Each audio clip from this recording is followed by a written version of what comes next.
Guinness book of world रेकॉर्डमध्ये नोंद झालेली पहिली digital media press media live. आपण पाहत आहात प्रेस मीडिया लाईव्ह।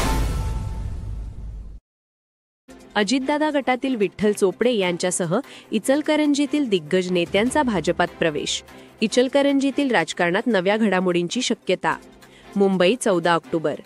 इचलकरंजी शहरातील प्रमुख राजकीय नेत्यांनी आज मुंबईत भारतीय जनता पक्षात प्रवेश करून स्थानिक राजकारणात नव्या समीकरणांना सुरुवात केली आहे। महाराष्ट्र प्रदेशाध्यक्ष माननीय रवींद्र चव्हाण आणि आमदार राहुल आवाडे यांच्या उपस्थितीत हा प्रवेश सोहळा पार पडला।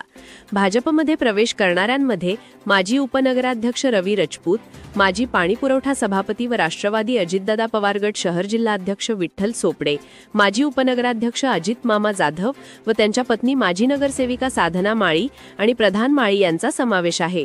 या नेत्यांच्या प्रवेशामुळे भाजपला इचलकरंजीतील सामाजिक, व्यापारिक आणि राजकीय क्षेत्रात नवे बळ मिळेल असा विश्वास पक्ष नेतृत्वाने व्यक्त केला। भाजपच्या वरिष्ठ नेत्यांनी स्वागत करताना म्हटले, या प्रवेशानंतर इचलकरंजीतील राजकारणात नव्या घडामोडींची शक्यता निर्माण झाली असून स्थानिक पातळीवर भाजपचा पाया आणखी मजबूत होण्याचे संकेत दिसत आहेत। प्रेस मीडिया लाईव्हसाठी इचलकरंजी येथून गजानन शिरगावे।